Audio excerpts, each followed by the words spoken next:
Hello, my friends. Hello. It's fun playing Call of Duty. Very, very. I cannot afford game, so me play beta. I spent all my wife to internet connection.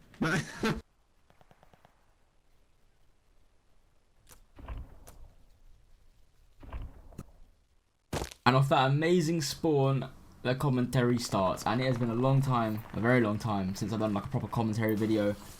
But this video is 93 elimination gameplay. I'm not gonna say kills because it's not kills, but I choked 100. But this commentary is just to talk about my thoughts on the beta, the pros and cons in my opinion, and what changes I would like in the game personally. But to start off with, overall, I enjoyed the beta.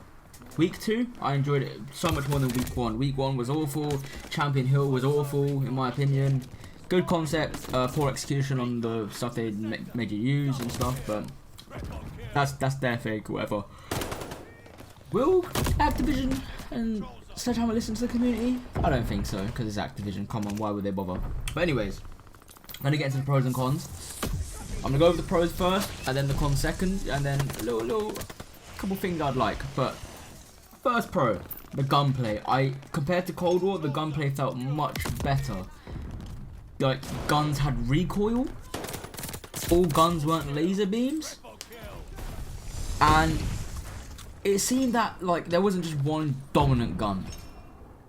Apart from the MP40. MP40 is in a league of its own.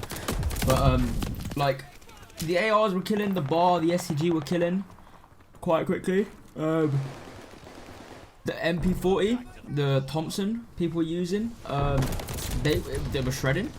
But obviously the MP40 was just that little bit better than the Thompson. But people were shredding with Thompsons. You can see in the feed, like, you see a lot of MP40s, SCGs, occasional Thompson here and there. And the reason like you see the same guns is because they, obviously it's a beta, they limit what weapons you can use. So that's why there's a spam of the same gun, but MP40 was the best gun, hands down. Will it be the best gun in the actual life cycle of the game? We don't know. AK-74U was dominant in the Vanguard in the Cold War beta, so the MP40 might be the gun this year. When it comes out, I will obviously be running the MP40, and maybe a bar. The bar felt nice. Movement felt very good, fresh. Cold War's movement was very stale. The only thing I like about Cold War is how the slide cancelling worked. Just to cancel your slide, instead of like pressing slide and jump, you just aim to cancel it and then you stand up. It can save your controller a bit more. On this one I had my scuff because I was playing the PS4 version, but without a scuff I was struggling to slide cancel and stuff, and it just wasn't fun, I'll be honest. So hopefully they could potentially implement the slide cancelling mechanics from Cold War, but I doubt they will because it's a different engine. Sniping was phenomenal. I really enjoyed sniping. Compared to Cold War, like, I didn't snipe as much on Cold War because in competitive, sniping wasn't allowed. And even then, like, I'd rather just use a Krieg or an XM4 in pubs, like, on Cold War. I didn't like to snipe that much. It wasn't that fun. I think because snipers had no punch, view kick or anything when you got shot, like, none of that, no flinching at all. It was awful. The HDR Modern Warfare, my favourite gun. Hopefully there's a sniper like that this year, and hopefully sniping is back in competitive. I think it will be because there is a bit of flinch when you get shot. So fingers crossed, sniping is back, and it makes S&D much better than Cold War's S&D because no snipers made it boring. And my favourite one, which not many people liked, I liked the auto attack sprint nerf. So if you play Modern Warfare, auto attack sprint, as soon as you move forward on your analog stick, you're in auto attack sprint. When you slide cancel, on Modern Warfare you would go back into the ATS feature, as in just sprint as fast as you can. On this game, after you slide cancel, you go into sprint, not attack sprint. So if you notice, like, I've ATS'd, I've got ATS on, sorry. I slide cancel, and I'm just sprinting normally. I like that because it kind of pushes you away from being forced to use ATS. Warzone, everyone uses it because why wouldn't you? It's dumb to not because you're always attack sprinting. Just the fact that it's not as strong, I like it. I never played ATS. I've put it on now though, just to try it out. And I don't mind it on this game. It's not as broken. Like one of my other friends was like, you don't even need it anymore, which is a good thing, because to be forced to use certain things, I don't think that should be in video games, especially in shooters. Like you shouldn't be forced to use something like perks, but I'll get onto that. But yeah, they're my pros. Cons though, there's a lot of cons because it's a beta. There's gonna be a lot of issues. Biggest one is stim shots. It's back. Yeah, stim shots. Inject yourself with G Fuel and go around the map. Love it. You put someone to one shot. Oh boy, they're not one shot anymore. Yeah, love it. It's got to be back though, let's be honest. Warzone, everything, stim shots are in Warzone, so it is what it is. The time to kill seems very fast, maybe because there's a lot of people on the map. You're just getting shot from different directions, like possibility because there's a lot of people, but I felt myself dying very quickly. It is what it is. The player mode, so they had tactical, which is 6v6, assault, which is like 8v8, 10v10, blitz was like 12v12 and all that stuff.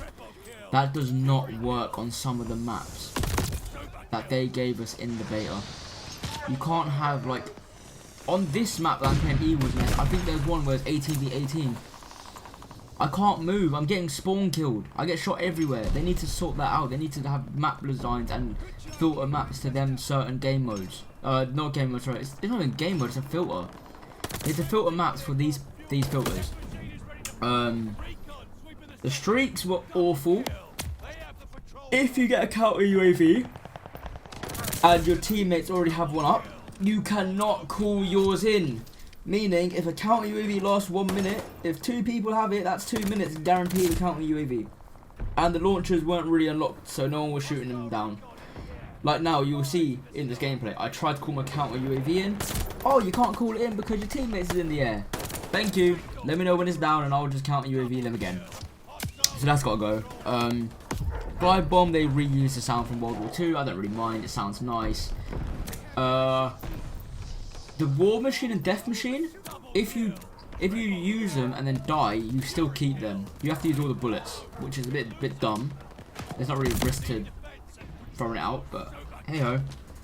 The perks were awful overall. Perk 2, radar. Enemies appear on the minimap when firing an unsuppressed weapon. Why is this a perk? Stupid idea. Just give us a normal minimap. But you ain't gonna do that. Come on now. Perk 1, you unlock to go straight away. So UAVs were useless. The field mic was useless.